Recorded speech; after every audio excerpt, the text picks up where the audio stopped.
أهلا فيكم في قناة ماجيك فود حسونة. السلام عليكم ورحمة الله تعالى وبركاته. مرحبا بكم معايا من جديد في قناتي ماجيك فود حسون. الوصفة ديال اليوم ان شاء الله غتكون وصفة مغربية بامتياز كيف ما تشوفوا هنا. عندي هنا بلبولة بلدية، غادي نديرو الكسكسو ديال البلبولة غير بالخضرة لا اللحم لا والو.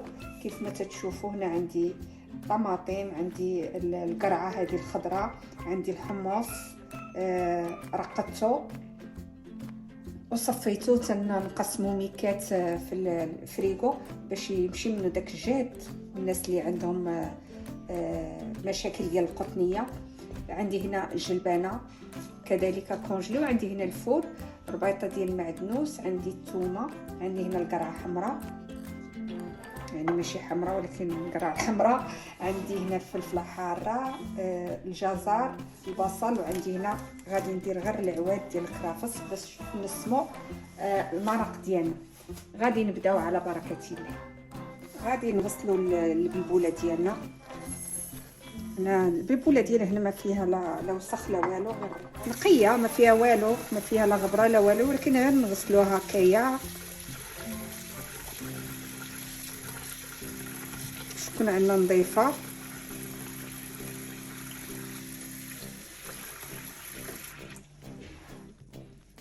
نغسلوها شي 2 ولا 3 المرات ونفركوها هكا بيدينا. مع ذلك فيها شويه ديال النخاله، فيها العواد، فيها شويه ديال النخاله.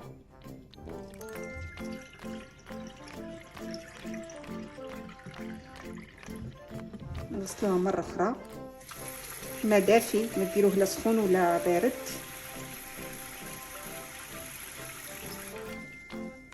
نرجعو هكا نفركوها مزيان. المهم هذه الكميه ديال البلبوله تقريبا نص كيلو، ردوا بالكم راه تتدوبل يعني البلبوله على حسب افراد العائله.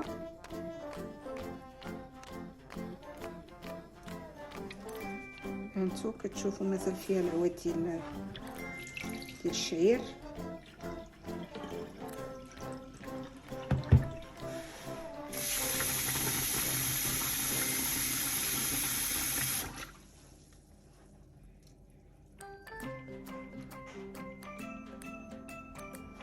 هذه المره الثالثه صافي، المره الثالثه صافي.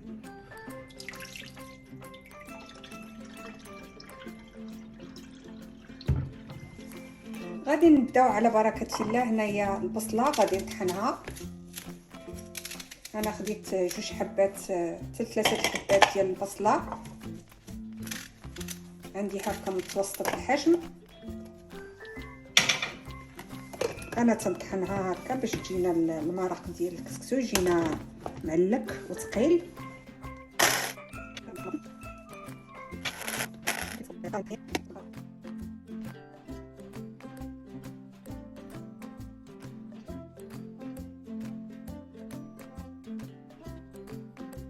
غادي نصبوا المرق ديال البلبوله الخضره ديالنا. البلبوله اللي غسلت حطيتها على جنب، وغادي نضيفوا الطماطم والبصل اللي طحنا. عندي لا يتشحر، وغادي نضيف زيت زيتون،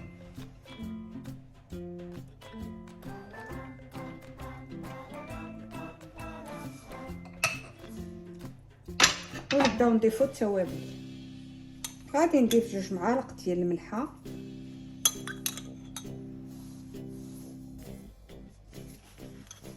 الملح بطبيعه الحال حسب الرغبه. غادي نضيف نص معلقه صغيره ديال سكينجبير، زنجبيل، كركمه او الخرقوم البلدي، نص معلقه كذلك،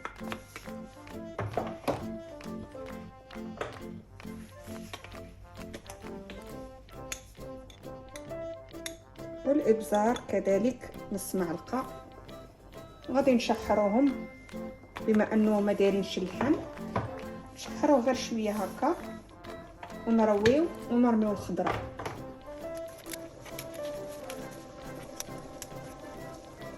هنا الكرافس غادي نستعملو غير العويدات، غادي نقيوهم على طريقه ديال الخرشف ونديرهم، كيعطي طعم لذيذ بزاف، والكرافس راهم صحيين. المكونات ديالنا تشحروا مزيان حتى الريحه ديالهم طلعات، وغادي نضيفو هنايا الماء طيب،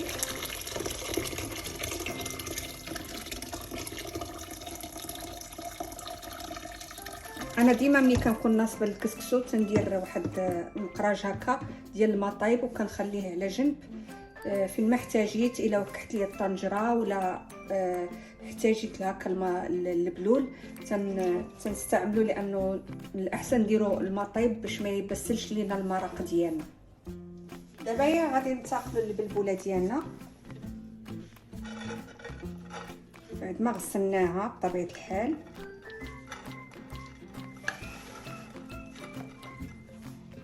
غادي نديرو ليها قطيرات ديال زيت العود، نخلطها مزيان. غادي دابا نحطو البلبوله في الكسكاس ديالنا، نفرقوها هكا مزيان باش كاع البلايص يطلعهم البخار، تفوروا قاد باش يطلع مقاد. غادي نحط الكسكاس، انا هنا باقا ما رميت لا خضره لا والو حيت ما كاينش اللحم. في ساعه الخضره ديالنا طيب غنخليها حتى التصفيره الثانيه عاد باش نرمي الخضره،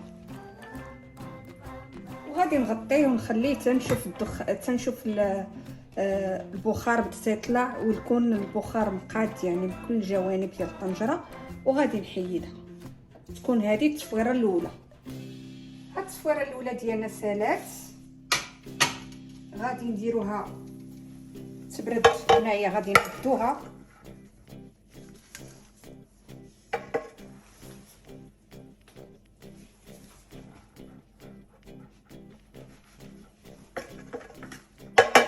سخونه،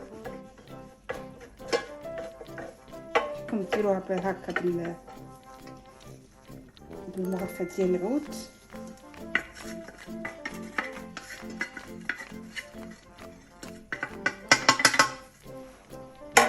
تمدوها هكا تتبرد،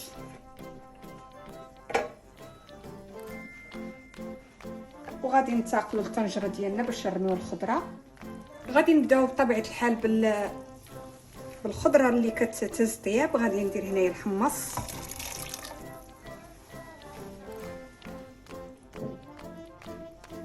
هنا عندي جزر،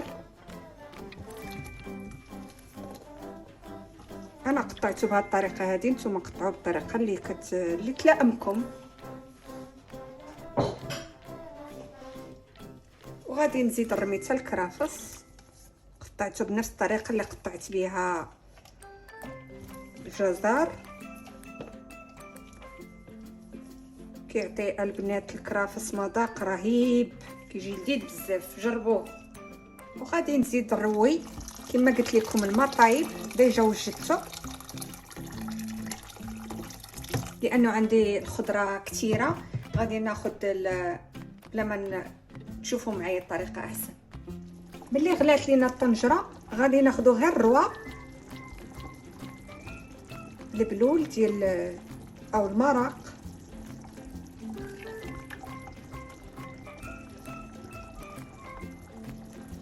نديروه في طنجره اخرى، لحقاش هذه المرق هذا ملي كيكون بالبوله ديالنا كتفور تيسد لينا العيون ديال الكسكاس وما تيفرش لينا بسرعه بالبوله.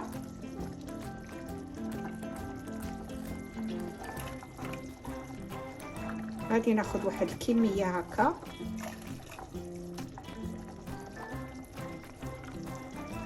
وغادي ندير فيها الخضره اللي كطيب في ساعه. بهذه الطريقه هذه غنكونوا اختصرنا حتى الوقت وطاب لينا الغدا ديالنا في ساعه. هكا كافي. غادي ننتقلوا دابا. غادي هنا درت الماء والملح. هنا الملح حركته هكا ليه هكا تيبان بيض. غادي نرش البوله ديالنا بالماء والملح. بسم الله. ضروري نستعملوا الايد ديالنا في هذه العمليه هذه. وغادي نشربوها الماء مزيان.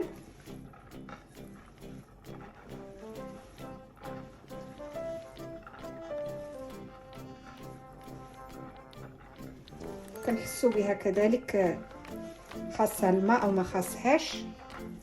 نشربوها مزيان الماء.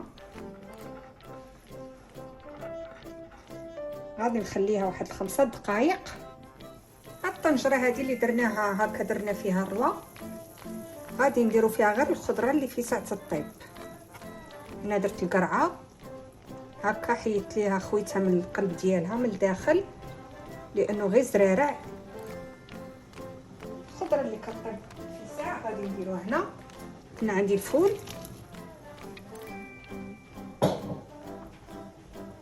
هنا عندي جلبانه.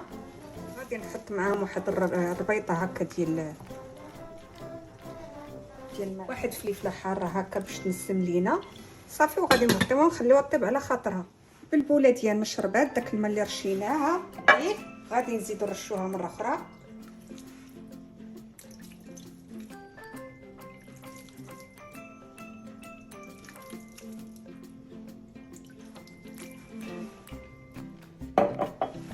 ونخلطوها مفروزه تبارك الله، ما ملصقه ما معجنه ما والو.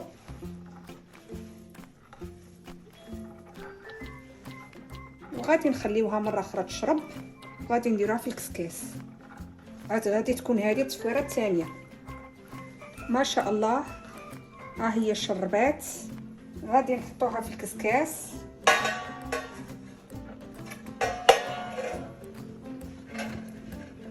نوزعوها مزيان كما سبقت قلت لكم في التصويره الاولى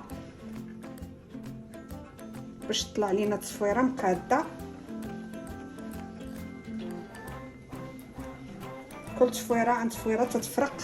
كتشوفوا ان البلبوله تتضاعف الحجم ديالها.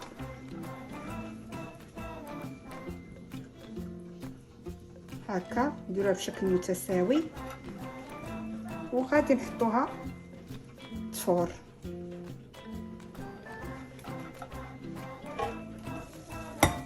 هذه غادي تكون التصفيره الثانيه ديالنا.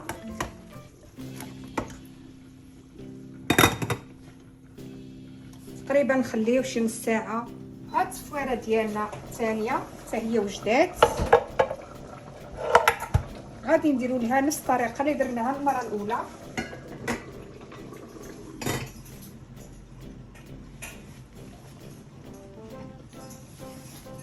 غادي نوزعوه هكا تيبرد.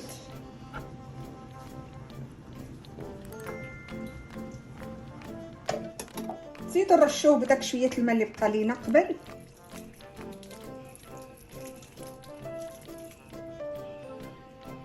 ونخليه ثاني يشرب.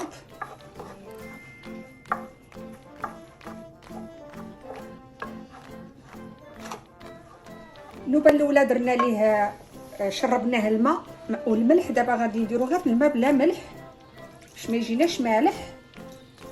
نشربوه مزيان الماء.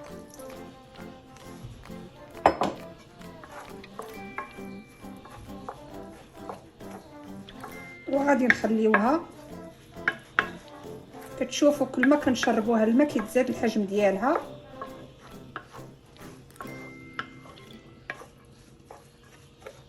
وغادي نخليوها تتشرب ثاني ونرجعوا ليها نشوفوا واش باقي حاجه الماء او لا. هاد الوقت هذا اللي مخلي البلبوله ديالنا تتشرب غادي نضيفوا الخضره. غادي نضيفوا الخضره اللي باقا لينا. هنا عندنا الثومه، قرعه كما تتعرفوا القرعه تطيب في ساع.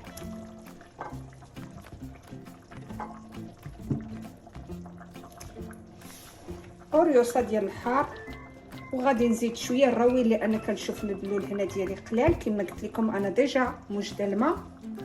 كندير الماء اللي غادي يكفيني ونديرو ديما في الجناب هكايا باش ما يبسلش ليا. هكا كافي.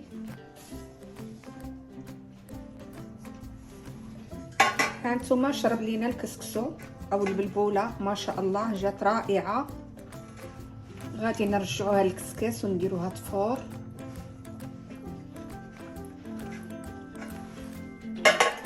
وغنص كيلو ديال البلبوله ما شاء الله شحال عطات،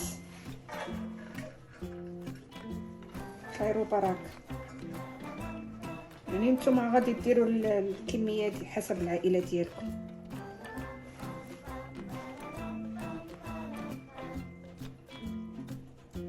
هذه ان شاء الله التصفيره الاخيره.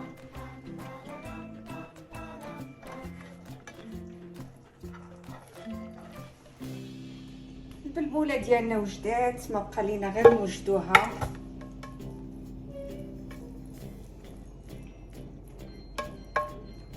تذكير مره اخرى، هاد البلبوله راه دايرها قلت لكم غير بالخضره،